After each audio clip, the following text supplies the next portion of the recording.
नमस्ते। आप सभी का स्वागत है आज के इस कार्यक्रम में। और आज हमारे साथ पश्चिम बंगाल से, बिल्कुल ग्राउंड से, और जहाँ एसआईआर चल रहा है उसी की केंद्र से, एपी सेंटर से जुड़ रहे हैं देवदत्त माझी जी। देवदत्त नमस्कार। माझी जी, स्वागत है। देवदत्त माझी जी हिंदू वाहिनी चलाते हैं और हिंदू वाहिनी के माध्यम से घर वापसी का भी एक बड़ा आंदोलन चलाते हैं। घर वापसी के साथ साथ वे इस समय एसआईआर और सीएए दोनों में लोगों की सहायता कर रहे हैं। तो स्वागत है आपका देवदत्त जी। आप सभी को नमस्कार।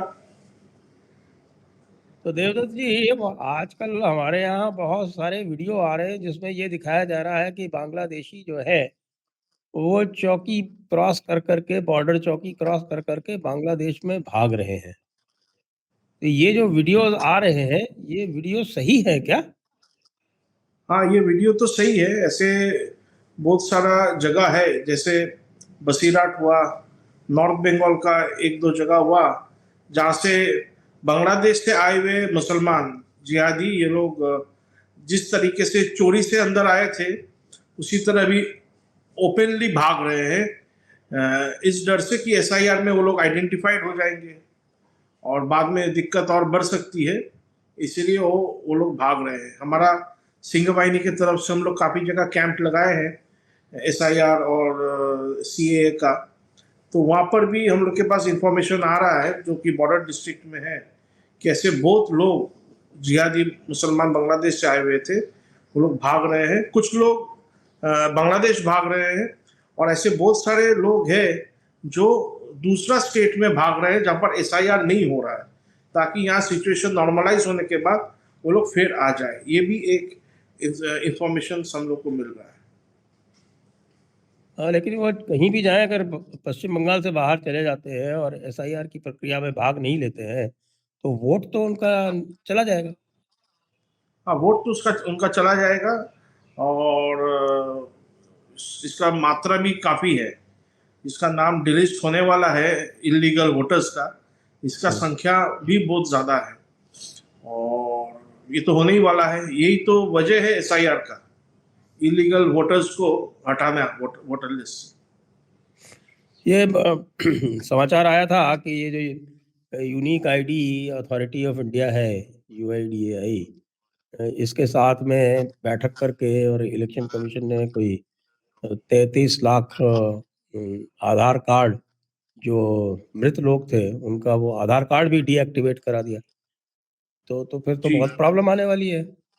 अगर जी 33 जी जी। लाख मृत व्यक्ति गायब हो जाएंगे तो फिर जो मृत व्यक्ति वोट देता था तो वो कैसे होगा? मुझको तो अभी किसी ने बताया कि पश्चिम बंगाल में बड़ी पुरानी प्रथा है कि लोग अपने जो मृत माता पिता हैं उनसे इलेक्शन के टाइम पे मुलाकात होता है उनका। वो कैसे हो पाएगा? वो और नहीं हो पाएगा। यही तो चिंता है ममता का, कि वो जो मृत है, मर चुके हैं, वो भी आके उनको वोट दे के जाते थे। अभी वो आने वाले नहीं है। उनका नाम जो वोटर लिस्ट है वहां से गायब हो जा रहा है, हटा दिया जा रहा है। यही ममता बनर्जी का, अभिषेक बनर्जी का चिंता का कारण है। अभी सोचिए, 33 लाख वोट जो मृत लोग हैं, इनका वोट इनको मिलता था, वो अभी गायब हो जाएगा। जो इलीगल वोटर्स है वो भी गायब हो जाएंगे। हालांकि ये पूरा प्रयास कर रही है ममता और उसका टीम कि मृत लोग का वोट कम ना हो, उसमें कुछ तो रह जाए, इसका चेष्टा वो लोग चला रहा है। पर आधार कार्ड डीएक्टिवेट कर दिया है, ऐसा हमने भी सुना है। और मुझे तो लगता है कि इलेक्शन कमीशन जरूर कुछ सोचा होगा। और मेरा ये सजेशन है कि जो 65 साल से जिनका एज ज़्यादा है, उम्र ज़्यादा है, इन सबका फिजिकल वेरिफिकेशन होना चाहिए और लाइव फोटोग्राफ लेना चाहिए इन सबका, ताकि ये पूरा प्रमाण रहे कि ये लोग सच में जीवित है।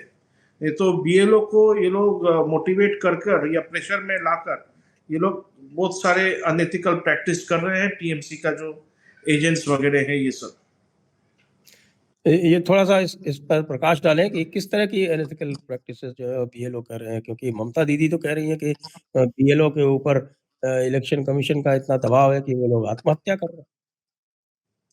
देखिए, एकदम नहीं। इलेक्शन कमीशन तो एक सिंपल सा दायित्व दिया है, ज़िम्मेदारी दिया है इन ऑफिसरों को, बीएलओ को, कि आपको ये काम करना है। बहुत सिंपल है। पर इसको इनका काम में अड़चन या बाधा दे रहा है टीएमसी का जो कैडर है, एजेंट्स है, ये लोग इनको फोर्स कर रहे हैं कि आप ऐसा करो वैसा करो। इसका मतलब सोचिए, जो हिंदू इलाका है, हिंदू एरियाज है, उसमें इच्छा करके जो फॉर्म फिलअप जो है उसमें गलती कर दे रहा है ताकि उसको बाद में जाके प्रॉब्लम हो। एपिक नंबर्स में प्रॉब्लम कर रहे हैं। तो ये तो उनका जारी है। और जो मुस्लिम इलाका है वहां पर ऐसा पाया गया कि एक व्यक्ति का 38 उनका वो है, मतलब केयर ऑफ 38 जन का केयर ऑफ में उनका नाम है। तो वो 38 जन का मतलब गार्जियन है, ऐसा भी पाया जा रहा है। तो ये इलेक्शन कमीशन तो बीएलओ का ऐसा कुछ जिम्मेदारी नहीं दिया कि उसको आत्महत्या करना पड़े। टीएमसी का जो टर्म्स कंडीशन टीएमसी दे रहा है, जो प्रेशर उस टीएमसी वाले दे रहे हैं, उसी वजह से ये आत्महत्या हो रहा है। ये लोग अपने आप को मार दे रहे हैं। अगर कोई अपने आप को मार रहा है तो यही कारण है। और उसमें वो टीएमसी का नाम लिखने से डर इसलिए रहे हैं कि उसका मरने के बाद उसके परिवार वाले के ऊपर अत्याचार होगा, ये सोचकर जो बीएलओ है वो सच लिखने को भी डर रहे हैं।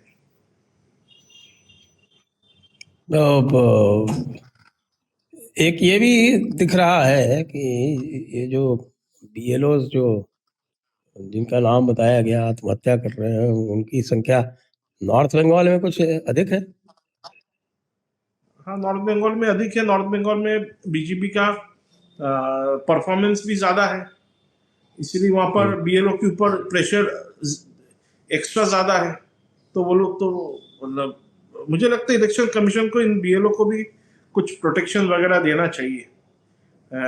चाहे पुलिस का प्रोटेक्शन हो और उनके साथ कैमरामैन होना चाहिए, और वो लाइव विजुअल्स कहीं पे कोई ऑफिस में ऐसा हो कि चाहे तो लाइव करके देख पाए उनका क्या स्थिति है। ये भी एक शायद उपाय हो सकता है कि पुलिस प्रोटेक्शन बीएलओ को दिया जाए लोकल थाने से। अच्छा, एक बात और भी बता रहे हैं कि आपके पिछली बार जब चुनाव हुआ था तो कोई 28 लाख वोट का अंतर था भारतीय जनता पार्टी और तृणमूल कांग्रेस में। तो अगर 28 लाख वोट का अंतर था और जैसा सूचनाएं आ रही हैं कि आपके 1 करोड़ से ज़्यादा वोटर जो है वो कम होगा, तब तृणमूल को तो बड़ी समस्या आने वाला है। आप क्या सोचते हैं? हाँ, तृणमूल का तो पूरा समस्या है, इसीलिए वो लोग इतना घबराया हुआ है और इसीलिए इतना कूद रहे हैं, इतना चिल्ला रहे हैं, ये सब कर रहे हैं। इसीलिए बीएलओ के ऊपर इतना प्रेशर है।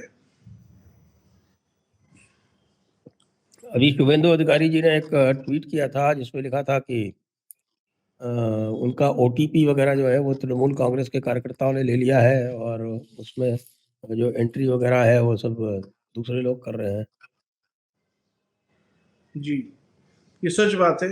ये पूरा बंगाल में ही ऐसा वो लोग प्रयास कर रहे हैं, बहुत सारे जगह में ये लोग कर पा रहे हैं। पर इसमें क्या हो रहा है, आम जनता जो है ये लोग और रुष्ट हो जा रहे हैं टीएमसी के ऊपर। और ये एक तरफ से मतलब आई ओपनर है। जो लोग घर में बैठ के जजमेंट करते थे कि टीएमसी ऐसा है, टीएमसी उसको मतलब क्लीन चिट देते थे, वो लोग भी आज ये समझ रहे हैं कि टीएमसी कितने मैल प्रैक्टिस करते हैं, कितने दुर्नीति से काम करते हैं। तो एक ये और भी मैं देख रहा था कि ये जो मुस्लिम बाहुल्य एरिया है, यानी आपका मालदा, मुर्शिदाबाद, नदिया का कुछ एरिया है, ये जो सब एरिया है, यहाँ पर जो लोकल मुसलमान है वो भी सपोर्ट कर रहा है एसआईआर का। ऐसी बात सही है क्या? नहीं, देखिए, तो बोलने के लिए सपोर्ट करते हैं। आपको भी पता है तकिया तकिया क्या है। अच्छा, उनमें से कुछ लोग थोड़ा इधर वाला भी बात करके रख रहा है कि आने वाले दिन में यहाँ जब बीजेपी आ जाएगा तब हम लोग भी उस शेयर का एक हिस्सेदार हो सकते हैं। इसका वो अभी से जगह बना के रखने का कोशिश कर रहे हैं। जब एसआईआर हो रहा था हम सब साथ दिए हैं। अच्छा, ये सीए का क्या हो रहा है? क्योंकि सीए में मैंने जो ये मथुआ महासंघ है, मथुआ महासंघ के जो सेक्रेटरी हैं, उनका बयान पढ़ा था कि उनके 1 करोड़ सदस्य जो हैं उनको सीए में एनरोल होना है। तो इसके लिए क्या हो रहा है? क्योंकि जो कैंप चल रहा है या जो सीए का भी जो भी काम चल रहा है, उसमें तो स्टेट गवर्नमेंट को तो पूरी तरह से अलग कर दिया है। वो तो सारा का सारा जो केंद्र सरकार के लोग हैं वही कर रहे हैं। एकदम वही कर रहे हैं। और देखिए पूरा क्लियर है, मैं सीए का जितना समझा हूँ और मैं गांव-गांव में घूमता हूँ और ये पक्का है कि जो हिंदू बांग्लादेश से आया है या कहीं से आया है, उसको यहाँ पर सिटीजनशिप मिलेगा। वो हम जैसे हैं वो भी वैसे हैं, वैसा वो सिटीजन बनेंगे। इसमें कोई दो राह नहीं है। ये सब टीएमसी वाले और कुछ पुलिस के लोग और कुछ जिहादी एलिमेंट है, ये लोग ऐसा वातावरण क्रिएट करने का कोशिश कर रहे हैं कि यहाँ हिंदुओं की भी समस्या है। ऐसा बिल्कुल नहीं है। यहाँ पर हिंदुओं के लिए जो शरणार्थी बांग्लादेश और बाकी जगह से आया है, ये भारत उनका भूमि है। पश्चिम बंगाल में वो लोग आराम से रह सकते हैं, कोई दिक्कत नहीं है। और वो भी हमारे जैसा नागरिक आने वाले दिन में बनेंगे या तो बन चुके हैं। तो ये जो आप कैंप ऑर्गेनाइज कराते हैं, आप भी कई सारे कैंप ऑर्गेनाइज करा रहे हैं, जैसा आपने बताया सीए के। और उसमें क्या आप फैसिलिटेशन कराते हैं लोगों का? किस तरह से वो देखिए करवाते हैं? एक तो हम लोग सर्टिफिकेट देते हैं कि ये व्यक्ति हिंदू है। हुँ, इनका पूर्वज भी हिंदू थे और ये भी हिंदू है। और ये सर्टिफिकेट एक देते हैं। और उनका जो एफिडेविट वगैरह है उसमें हुँ। हम ये लोग को गाइड करते हैं। हम अपना वकील देते हैं और एफिडेविट इन लोग को करा के देते हैं, जो सीए के लिए कंपलसरी है। और वो आपके पोस्ट ऑफिस में जमा होता है? जी जी जी। और उसके बाद जाँच भी जो है वो सेंट्रल एजेंसी से होती है? जी, जांच सेंट्रल एजेंसी से होता है। पूरा प्रक्रिया जो है सेंट्रल एजेंसी कर रही है। और जो लोग हैं, ऐसा है कि लोगों तक ये सूचना पहुंच नहीं रहा है। जो एकदम डीप इंटीरियर में रहते हैं, तो उन तक हमारा टारगेट ये कि जो लास्ट पर्सन है हम उन तक भी पहुंचे और उनको भी इसका फायदा वो ले सके। नागरिकता का जो उनका अधिकार है और भारत सरकार जो दे रहा है, ये उनको मिले, ऐसा हमारा चेष्टा है। क्योंकि हम सब सनातनी हैं और यहाँ पर सबका अधिकार है। हर सनातनी का ये भारत है। अच्छा, एक ये भी बात बताएँ कि ये जो नया एक्ट बना है ना, फॉरेनर्स और इमिग्रेशन एक्ट, और इस फॉरेनर इमिग्रेशन एक्ट में सेंट्रल एजेंसीज़ को भी बहुत अधिकार है कि यदि कोई भी ऐसा मिले जो बाहर से आया हुआ है और जिसके पास डॉक्यूमेंट नहीं है, तो उसको वो गिरफ्तार कर सकते हैं। 5 साल की सज़ा उसमें मिनिमम है और 5 साल की सज़ा 5 लाख का जुर्माना है। उसमें जो है वो हिंदुओं को एग्ज़ेम्प्ट किया हुआ है कि अगर हिंदू है तो वो उसके ऊपर ये लागू नहीं होगा, उसके रूल्स में एग्ज़ेम्प्ट किया हुआ है। तो क्या इस इसके डर से भी ये लोग भाग रहे हैं? हाँ, इसका तो डर है। इसी का डर से भाग रहे, एसआईआर का डर से भाग रहे। और मेरा तो ये कहना है कि इनको 5 साल का सजा यहाँ नहीं देना चाहिए। 5 लाख का जुर्माना हो, 10 लाख का जुर्माना हो, जुर्माना ले लीजिए और इनको समुंदर में नहीं तो जंगल में बांग्लादेश में छोड़ दीजिए।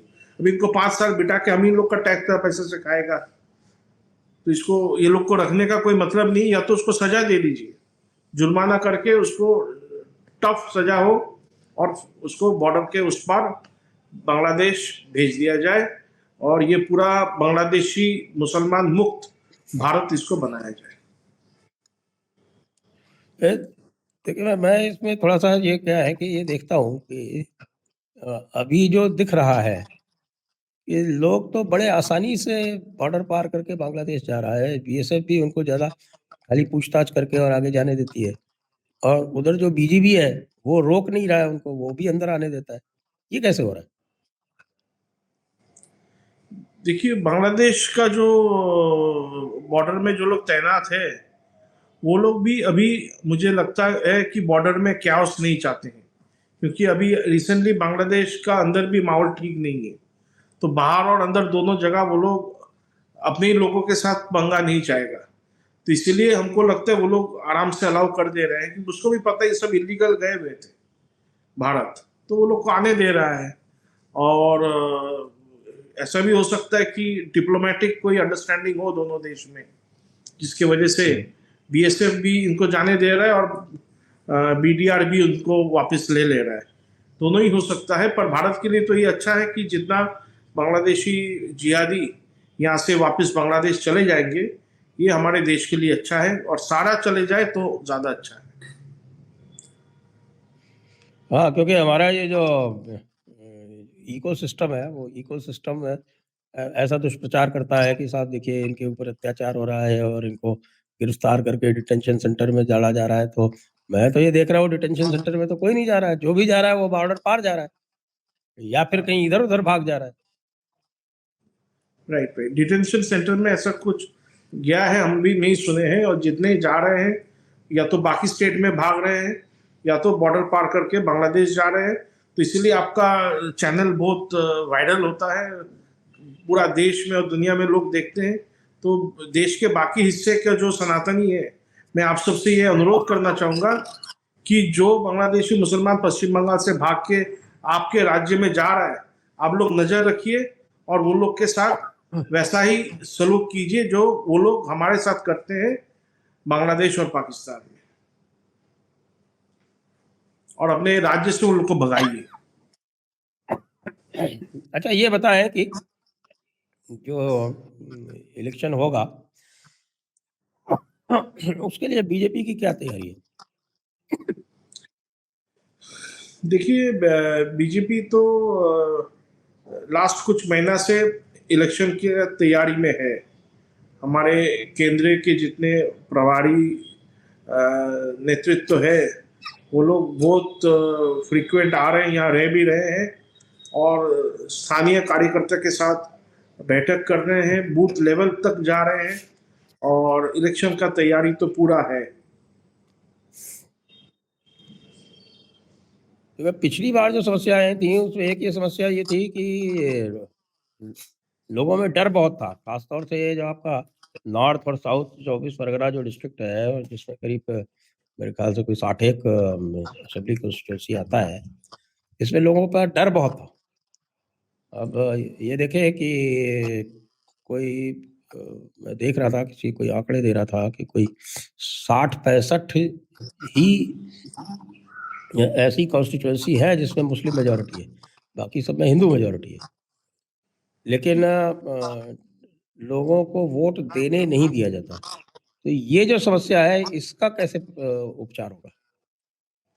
देखिए, मेरा तो एक मानना है कि एक तो चीज़ है कि सेंट्रल गवर्नमेंट और इलेक्शन कमीशन ठीक स्टेप ले, इनफ सिक्योरिटी रखे, और स्टेट पुलिस को बहुत इम्पोर्टेंट है अपना कंट्रोल में ले ले। उसके लिए अगर यहाँ राष्ट्रपति शासन लगाना हो लगाए, कुछ भी करे, नागरिक का सुरक्षा सर्वोपरि है। उसके लिए जो भी करना उचित है वो करना सेंट्रल गवर्नमेंट और स्टेट और सेंट्रल इलेक्शन कमीशन का जिम्मेदारी है। पर मैं ये उसके साथ साथ ये भी समझता हूँ कि जो लुम्पेंस है, जो बदमाश है, टाउट्स है, जिहादी है, जो हिंदुओं के ऊपर इलेक्शन के समय अत्याचार करता है, हिंदू लोकल लोगों को भी अपना एक टीम बनाना है, उसमें ये लोग को काउंटर करना है। केवल सरकार हमारा मदद करेगा, पुलिस आर्मी आके करेगा, ऐसा नहीं है। हमारा भी ऐसा सिस्टम होना चाहिए कि जहाँ पर सिविलियन हमारे ऊपर बदमाशी करेगा, हम सिविलियन उनका उत्तर उन्हीं का जवाब में देंगे, ऐसा होना चाहिए। और मैं इसी डायरेक्शन में काम करने का प्रयास करता हूँ कि ईंट का जवाब पत्थर से हो, और ये हम ही लोग देंगे। ये तो जिस एरिया में आप काम कर रहे हैं, यानी कि मेरे विचार से आपका जो मुख्य कार्य क्षेत्र है वो नॉर्थ 24 परगना और नदिया ये इलाका है, तो मैं सही हूँ? नॉर्थ 24 परगना है, नदिया है, साउथ 24 परगना में भी है, हावड़ा है। तो यहाँ पर फिर आपने जो है वो लोकल लेवल पे जो आप कह रहे हैं उसके लिए क्या तैयारी की है? देखिए, नदिया में तो हमारा पूरा तैयारी है। हावड़ा में भी हम ईंट का जवाब पत्थर से देते हैं। और साउथ 24 परगना में मैं ऑनलाइन थोड़ा बोल भी दे रहा हूँ। केवल पूरा बंगाल में ऐसा ही एक जगह है, वो भी डायमंड हार्बर में, जो सबसे ज़्यादा अफेक्टेड ड्यूरिंग पोस्ट पोल वायलेंस था। वहाँ पर एक हिंदू कार्यकर्ता का बहुत बुरी तरह से ये लोग पिटाई पिटाई किया, और उसके बाद रिएक्शन में टीएमसी का पार्टी ऑफिस वहाँ जला दिया गया था। टीएमसी का पार्टी ऑफिस, तो ये रिएक्शन था। और मुझे लगता है कि देखिए, ये कुछ वायलेंस का बात नहीं है, ये जवाब देने का एक ये है कि हमारे ऊपर अत्याचार होगा तो हम भी कुछ करेंगे। ऐसा नहीं कि हम खाली केवल मार खाएंगे, ये मानसिकता नहीं होना चाहिए। क्योंकि पुलिस कब आएगा? पुलिस तो आने वाले 20 मिनट बाद, आधा घंटा बाद, 1 घंटा बाद। और आकर भी क्या करेगा? पुलिस या खुद मार खाता है। बंगाल में पुलिस को जिहादी लोग पकड़ के पीटता है। तो जो पुलिस खुद मार खाता है, हम उस पुलिस के ऊपर कैसे भरोसा करें? हमारा माँ बहन का सम्मान का बात है, हमारा मठ मंदिर है, हमारा खुद का सम्मान है। हम हिंदू समाज का बात कर रहे हैं, हम केवल मार खाए? तो इसका एक्शन होना चाहिए, मतलब रिएक्शन होना चाहिए। और इसके अलावा और कैसे सम्मान रहेगा? पुलिस आके बचाएगा, आर्मी आके बचाएगा, उसमें सम्मान रहता है क्या? उसमें इज्जत रहता है क्या? जी, ये बात तो आपका सही है। जब तक लोकल कम्युनिटी मजबूत नहीं होगा तब तक तो नहीं हो सकता कुछ भी। आप देख लेना, बिहार में ये संभव नहीं है कि किसी को डरा के आप रोक सके वोट हाँ हाँ, देने से। देखिए लेकिन लोकल बंगाल में हो कम्युनिटी जाता है कि हमारा आप डरा के रोक लेते हैं। नहीं। देखिए, लोकल कम्युनिटी, लोकली हिंदू दुर्बल हुआ है और सेल्फ सेंटर्ड हुआ है। इसीलिए ना बांग्लादेशी मुसलमान इतना भीतर घुस गया है। अगर हम लोग जागरूक होते तो ये लोग अंदर नहीं आ पाता। अंदर आ पाता तो भी हम लोग इसको लात मार के भगाते। हम लोग अपना दुनिया में हिंदू समाज मौज में है, और पूरा देश विरोधी जो शक्ति है हमारे भीतर पेनिट्रेट कर रहा है। तो इसको रिवर्स करने का समय है। हमारा यही प्रयास है, हालांकि बहुत छोटा स्तर पे है, पर प्रयास यही है। अच्छा, पिछली बार ये भी देखा गया था कि जब चुनाव हुआ था तो तृणमूल का बहुत सारा लोग जो था वो बीजेपी में आ गया था, और लगभग 1/3 टिकट भी वो जो तृणमूल का जो टर्न कोट था उनको दिया गया था। और वो जो जो टिकट था उसमें से ज़्यादातर लोग जो था वो हारा था, और उसके कारण बहुत सारे लोगों का एक प्रकार से कहें कि मोह भंग भी हुआ था, और फिर बहुत सारे एरिया में वोट भी नहीं मिला था। ट्राइबल एरिया में भी वोट जो था वो कम मिला था। इस बार क्या कुछ करेक्टिव एक्शन हो रहा है? मुझको ये भी बताया गया कि साहब कि इस बार आरएसएस का बहुत बड़ा रोल प्ले हो रहा है। जी, इस बार ऐसा नहीं है कि जो चाहे यहाँ आ जाएगा और चुनाव भी लड़ लेगा। ऐसा मुझे लगता है, ऐसा गलती आगे होगा। और जो भी आया था उसमें से 99% वो लोग वापस हारने के बाद वापस भी भाग गया। अच्छा, कुछ लोग जो जीता था वो लोग भी भाग गया, ऐसा भी है, वापस टीएमसी में चला गया। तो इस बार ऐसा नहीं है। और इस बार मुझे लगता है कि पूरा आइडियोलॉजिकल लोगों को, जो आइडियोलॉजिकली स्ट्रांग है, ऐसा लोगों को यहाँ टिकट मिलेगा और ऐसा लोग यहाँ चुनाव लड़ेंगे। ऐसा मेरा मानना है और विश्वास है।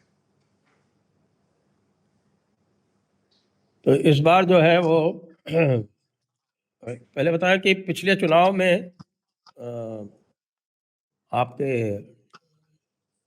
लोकल जो पश्चिम बंगाल के थे वो कौन थे वितरण में, और जो इंचार्ज थे वो तो हमारे वो विजयवर्गीय साहब थे, वो तो मध्य प्रदेश से थे। और आरएसएस के कौन थे यहाँ पे मुख्य पिछली बार? देखिए, पिछली बार तो हमारा राज्य से प्रदेश का अध्यक्ष जी थे, और जो प्रभारी माननीय प्रभारी अध्यक्ष कौन जो थे उस थे समय, वो दिलीप घोष थे? दिलीप घोष जी थे। हम्म, और जो माननीय प्रभारी जन थे वो कैलाश जी थे, अरविंद मेनन जी थे और शिव प्रकाश जी थे। हम्म, और पश्चिम बंगाल से और दिलीप घोष जी के साथ साथ मुकुल रॉय जी भी था, उनका भी एक हम्म, बड़ा भूमिका था। और तब शुभेंदु हम्म। जी भी आए थे, नया नया आए थे उस समय, तो उनका भी शायद थोड़ा बहुत रोल था, मुझे उतना पता नहीं है। अच्छा, इस बार कौन है इसमें? देखिए इस बार तो स्टेट प्रेसिडेंट है, समिक्ता है। हम्म, सुकांतो जी का भी शायद कुछ इन्वॉल्वमेंट रहेगा, क्योंकि वो अभी रिसेंट तक वो प्रेसिडेंट थे। हमारे लीडर ऑफ अपोजिशन शुभेंदु अधिकारी जी है। हम्म, ये लोग तो स्टेट के स्टॉलवर्ट लीडर्स है। और हम्म, प्रभारी जनों में से माननीय सुनील बंसल जी है। अभी हम्म, चुनाव के लिए विशेषकर भूपेंद्र यादव जी और बिप्लब देव जी को जिम्मेदारी दिया है चुनाव के लिए। तो हम्म। ये लोग का एक बड़ा भूमिका आने वाला चुनाव में रहेगा। और आरएसएस में कौन है यहाँ पे इस समय? आरएसएस में जलधर महतो जी है, जो देख रहे हैं। जी। अब आप मुझे ये बताएं कि ये जो नॉर्थ बंगाल वाला जो एरिया है, जहाँ से सदैव भारतीय जनता पार्टी अच्छा करती रही है, तो इस बार जो है वो किस तरह की तैयारी चल रही है नॉर्थ बंगाल में? देखिए तैयारी तो पूरा स्टेट में ही अच्छा है, और नॉर्थ बंगाल में भी अच्छा है। नॉर्थ बंगाल में आप देखिएगा अभी काफ़ी प्रोग्राम्स वहाँ पार्टी की तरफ से हो रहा है, और वहाँ के जो हमारे लीडर्स हैं वो लोग भी बहुत एक्टिव हो चुके हैं लास्ट कुछ महीनों से। अभी वहाँ पर दार्जिलिंग में रोजगार मेला लगा, जिसमें हजारों जो एस्पिरेंट हैं वो लोग भाग लिए हैं। और ये रोजगार मेला वहाँ हर्षवर्धन श्रृंगला जी ने आयोजन किया था, जो हमारे फॉरेन सेक्रेटरी थे, अभी वो राज्यसभा से सांसद है। तो वो अपने तरीके से भी बहुत काम वहाँ पर कर रहे हैं, और आम लोग उसका बेनिफिशियरी हो रहे हैं, फायदा ले रहे हैं, और यूथ्स ले रहे हैं। मेन है कि जो युवा समाज है वो लोग डायरेक्टली बेनिफिट हो रहा है वहाँ पर। तो ये बहुत अच्छा, नॉर्थ बंगाल में वाइब्रेशन तो बहुत अच्छा है। केवल पॉलिटिक्स नहीं है, पॉलिटिक्स के बाहर इतना समाज सेवा का काम हो रहा है कि इसका एक बहुत बड़ा इफेक्ट होने वाला है। और ट्राइबल एरियाज में पिछली बार जो है वो ममता दीदी ने काफ़ी बढ़िया किया, जबकि ट्राइबल एरिया माना जाता है कि साहब कि वहाँ पे बीजेपी अच्छा है, तो वो ट्राइबल एरिया में अभी क्या स्थिति है? देखिए tribal tribal area north Bengal का जो है वो अभी भाजपा के पक्ष में है। पर राढ़ बंगो जो है, जो बांकुड़ा पुरुलिया एरिया है, बांकुड़ा थोड़ा कमजोर था 24 में।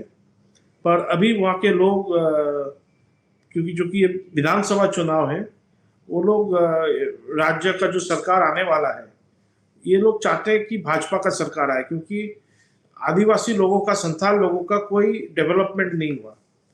वो लोग जैसे आज से 20 साल पहले थे वैसा ही उनका हाल है।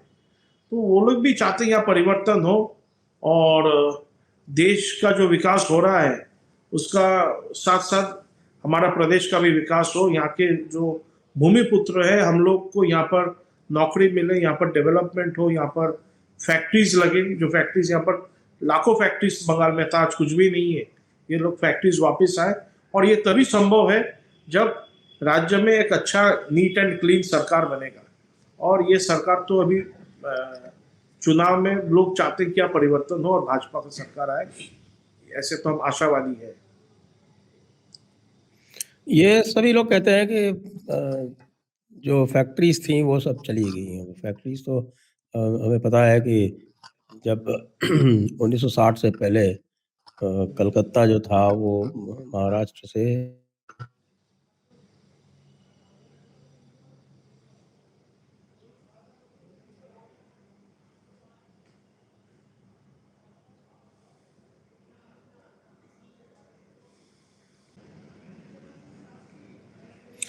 देवदत्त जी, बीच में थोड़ा व्यवधान आ गया था, तो हम ट्राइबल एरिया की बात कर रहे थे, तो आप बता जी रहे थे ट्राइबल एरिया के बारे में, तो थोड़ा सा उसको दोबारा रिपीट कर दें प्लीज। जी, देखिए ट्राइबल एरिया नॉर्थ बंगाल में तो काम बहुत अच्छा हो रहा है। अच्छा हो रहा है इन द सेंस वहाँ पर जागरूकता है, लोगों में अवेयरनेस है। वहाँ पर इतना ज़्यादा उनके ऊपर अत्याचार हुआ है ये टीएमसी के सरकार के दौरान, कि वो लोग जागरूक है, वो लोग इस बार इलेक्शन में अच्छा जवाब देंगे।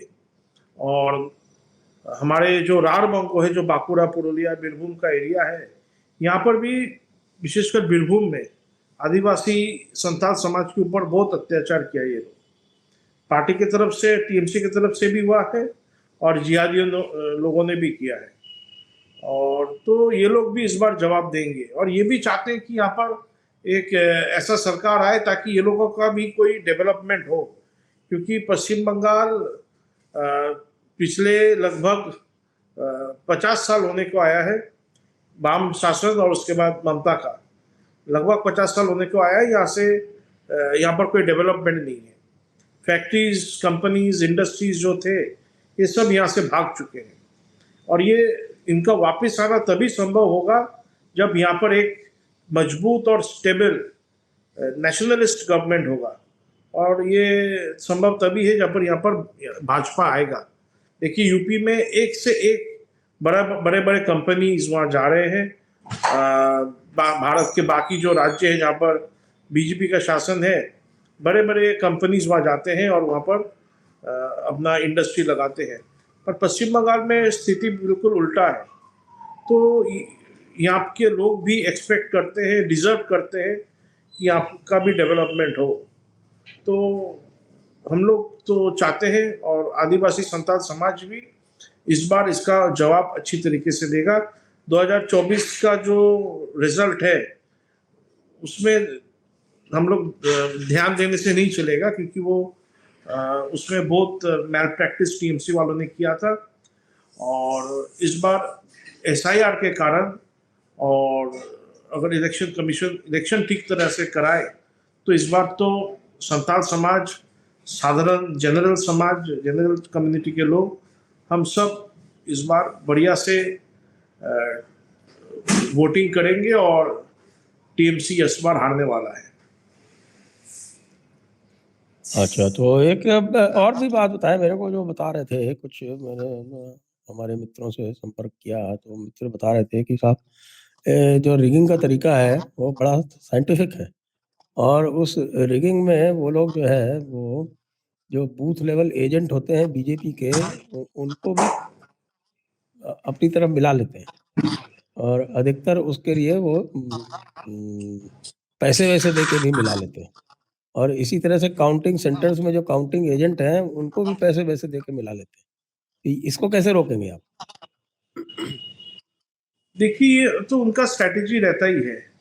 तो इसको रोकने के लिए या इसको थोड़ा चेक में लाने के लिए 2021 में मैंने एक याचिका दायर किया था कलकत्ता हाई कोर्ट में कि हर एक पोलिंग बूथ में कैमरा होना चाहिए, क्योंकि हर एक पोलिंग बूथ में भाजपा का पोलिंग एजेंट भी बैठता नहीं है, बहुत से जगह है।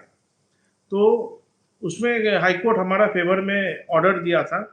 तो इस बार भी अगर हर पोलिंग बूथ में कैमरा लगा और उस कैमरे का लाइव जो रिले है, ये जो इलेक्शन कमीशन का दफ्तर है या कहीं ऐसा जगह हो जहाँ पर ये लाइव टेलीकास्ट हो, और वहाँ पर कुछ मैल प्रैक्टिस होगा तो तुरंत पता चलेगा और वहाँ पर कुछ कार्रवाई किया जाएगा।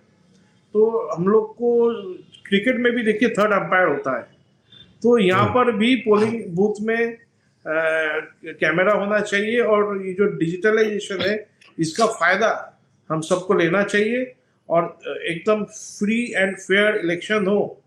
ये तभी संभव है बंगाल में जब पूरा हम लोग इस तरह का गैजेट्स और कैमरास का हम लोग फायदा लेंगे। बिहार में तो 100% वेबकास्टिंग था, तो बंगाल में भी होगा। हाँ, बंगाल में भी इस बार होगा, ऐसा हम लोग को आशा है। तो पिछली बार जो पोस्ट पोल वायलेंस हुआ था उससे लोग बहुत डरे हुए हैं अभी भी, क्योंकि उनको लगता है कि पोस्ट पोल वायलेंस फिर होगा तो उसमें फिर बीजेपी उनको बचा नहीं पाया था और बहुत सारे लोग जो थे वो मैदान छोड़ के भाग गए थे। और सेंट्रल बीजेपी ने भी कुछ खास उसमें अपना रोल प्ले नहीं किया था। बहुत सारे लोगों को भागना पड़ा था, असम में जाना पड़ा था और दूसरे प्रदेशों में जाना पड़ा था, असम में, झारखंड में। तो अगर उसको हम बिना प्रेसिडेंट रूल कराए करते हैं तो पोस्ट पोल वायलेंस तो फिर हो सकता है। तो उस डर को कैसे निकालेंगे लोगों के मन से? देखिए, आपका ये जो प्रश्न है, ये यहाँ के आम लोगों का भी ये प्रश्न है, ये तो सच्चाई है। पर मुझे ऐसा लगता है कि इस बार जो है चुनाव आयोग, इलेक्शन कमीशन और सेंट्रल गवर्नमेंट लोगों का सुरक्षा का ध्यान रखेगा। और इसके साथ साथ देखिए, अत्याचार कर कौन रहा था? जो टीएमसी के गुंडे हैं, वो लोग जिहादी है, वो लोग कर रहा था। और अपने पड़ोस वाले के ऊपर कर रहा था। ये तो नहीं कि वो 100 किलोमीटर 200 किलोमीटर दूर जाकर अत्याचार कर रहा है। एक ही मोहल्ले में रहते हैं, ये टीएमसी करता है, दूसरा बीजेपी करता है, उसको पीट दिया पकड़ के, ऐसा ही हो रहा था। तो इसमें क्या है, लोकल रेजिस्टेंस तैयार होना चाहिए, मैं जैसे कि पहले बताया। और सेंट्रल गवर्नमेंट को पुलिस के ऊपर अच्छा एकदम कड़ा डायरेक्शन देना चाहिए कि prompt action and fair action का। और अगर राष्ट्रपति शासन लागू होता है, ये तो सबसे अच्छा है, ये सबसे अच्छा है। पर ये तो पूरा सिचुएशन और सेंट्रल गवर्नमेंट के ऊपर निर्भर कर रहा है।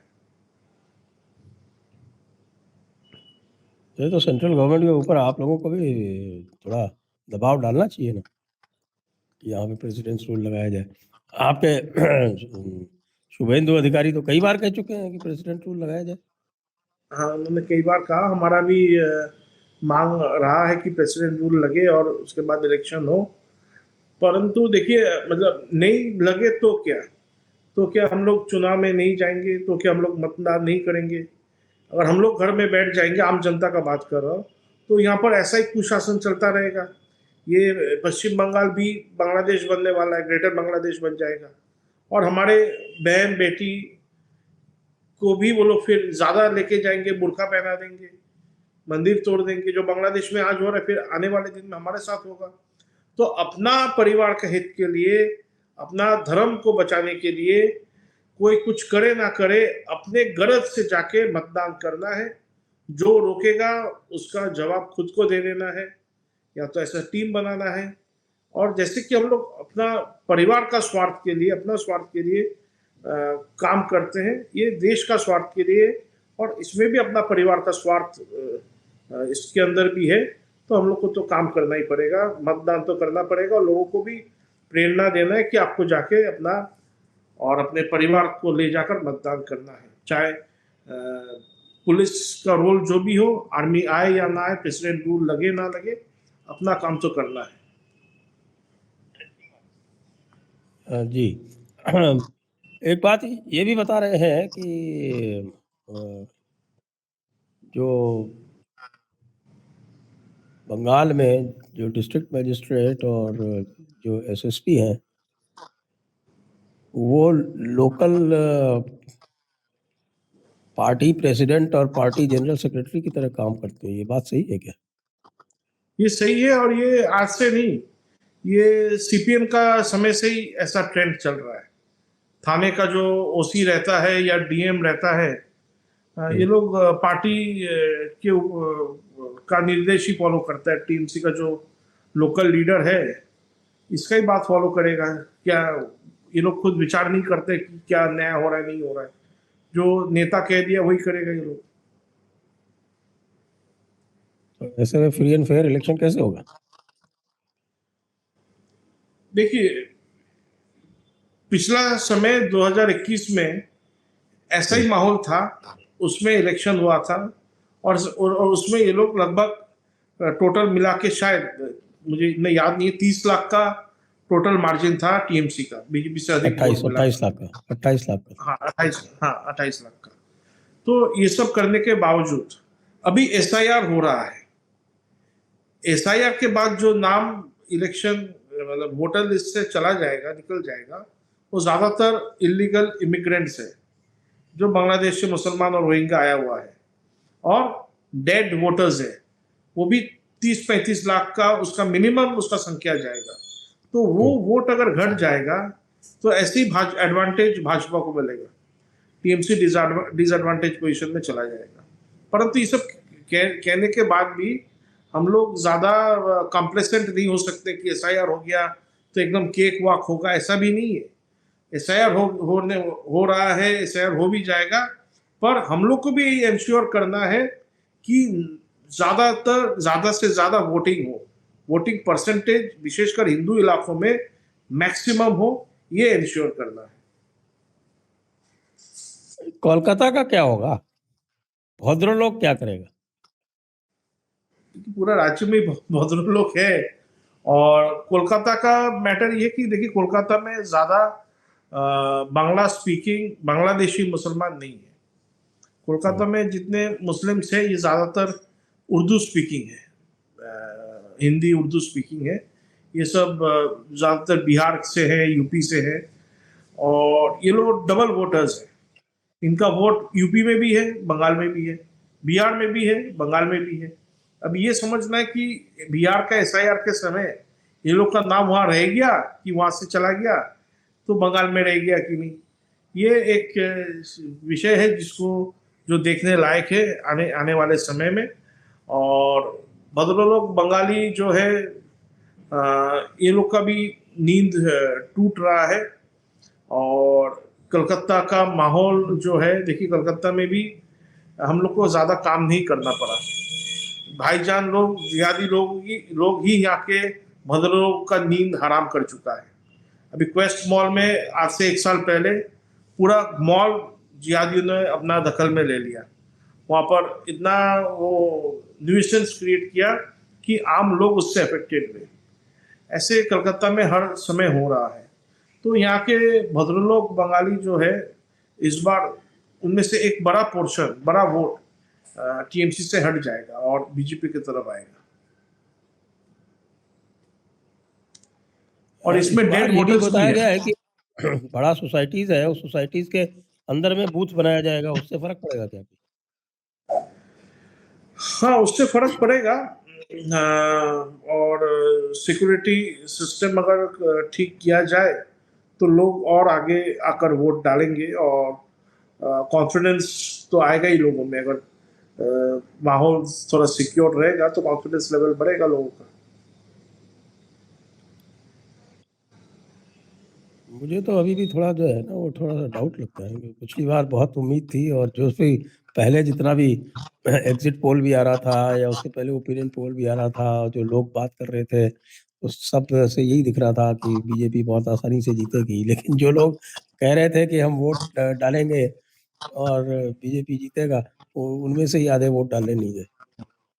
और डालने नहीं गए, डालने जाते तो बात शायद अलग हो जाता। वही मैं बोला आपको कि चुनाव का दिन को हिंदू लोग एक छुट्टी का दिन या पिकनिक का दिन समझ लेते हैं, और हमारा जो जिहादी लोग हैं पश्चिम बंगाल के या भारत के कहीं भी, ये लोग वोट देने, मतदान करने कहाँ से आ जाते हैं।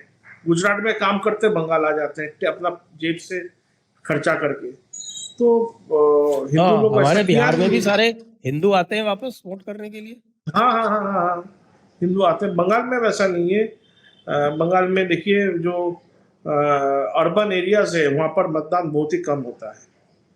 लोग जो रहते भी हैं वो घर से कम निकलते हैं। पर देखिए ये इलेक्शन कमीशन का भी एक ऐसा ये होना चाहिए कि स्टेप लेना चाहिए कि लोग और ज़्यादा वोट दे, आगे आके मतदान करें। इसका भी कुछ उपाय इलेक्शन कमीशन को करना चाहिए कि मतदान कंपलसरी होना चाहिए।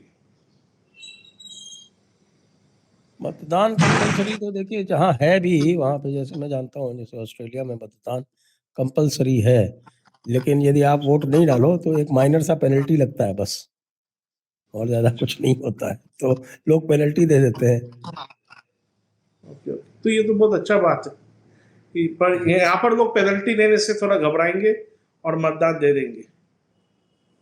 हम्म। अगर कुछ सिस्टम बना तो अच्छा होगा, देश का हित के लिए अच्छा है। आपको पिछली बार चौरंगी से टिकट मिला था। जी चौरंगी तो बिल्कुल कोलकाता का हार्ट है, जी जी जी, और ये एकदम वहाँ का डेमोग्राफी सेंट्रल। कैसा है? चौरंगी का, हम्म। देखिए चौरंगी में लगभग अ, लगभग 40% तो मुसलमान हैं और यहाँ पर 7% ईसाई भी रहते हैं। हम्म। ये पुराना कलकत्ता है और चौरंगी के अंदर ही आपका न्यू मार्केट है, हाई कोर्ट है, कोलकाता हाई कोर्ट है, रिजर्व बैंक ऑफ इंडिया है, जीपीओ है। ये सब चौरंगी के अंदर ही आता है। सियालदा का एक बड़ा पोर्शन इसके अंदर है, बड़ा बाजार का एक पोर्शन इसके अंदर है।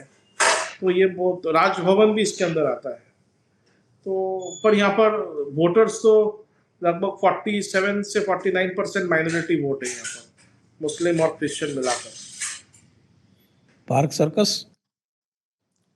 नहीं, पाक सर्कस इसके अंदर आता नहीं है।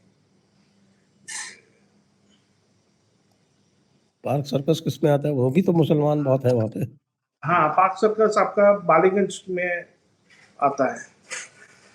अच्छा, तो मतलब पूरा सेंट्रल कलकत्ता भी जो है वो माइनॉरिटी हाँ आच्छादित हो चुका है। वैसे भी चौरंगी में यदि आप आजकल चौरंगी के बरामदों में जाएं तो दोनों तरफ जो है वो लोगों ने ऑक्यूपाई कर रखा है। तो बीच में एक जी छोटी सी 5 फुट भी नहीं, मतलब कि 2 फुट की एक गली छोड़ रखी है जिसमें आप जा सकते हैं। जी। ये चौरंगी वो जगह है जहाँ से डायरेक्ट एक्शन डे शुरू हुआ था, डायरेक्ट एक्शन। हम्म। जी। और रेजिस्टेंस भी यहाँ से शुरू हुआ था। गोपाल मुखर्जी जो थे वो यहीं से रेजिस्टेंस भी शुरू किए थे। जी। तो अब आप हमें अपडेट करते रहिएगा किस तरह से आगे सारा कार्यक्रम यहाँ का चल रहा है। सभी दर्शकों से भी अनुरोध है कि कृपया सिंह वाहिनी को आप लोग सपोर्ट करें। तो सिंह वाहिनी जो है वो बंगाल में बिल्कुल ग्राउंड लेवल पे काम करती है और आपको आर्थिक सहायता भी देते रहे। घर वापसी का बहुत बढ़िया काम जो कर रहे हैं, लोगों को इकट्ठा करने का भी बहुत अच्छा काम कर रहे हैं देवदत्त जी। तो आप सभी लोग इनको पूर्ण सहयोग अवश्य करें।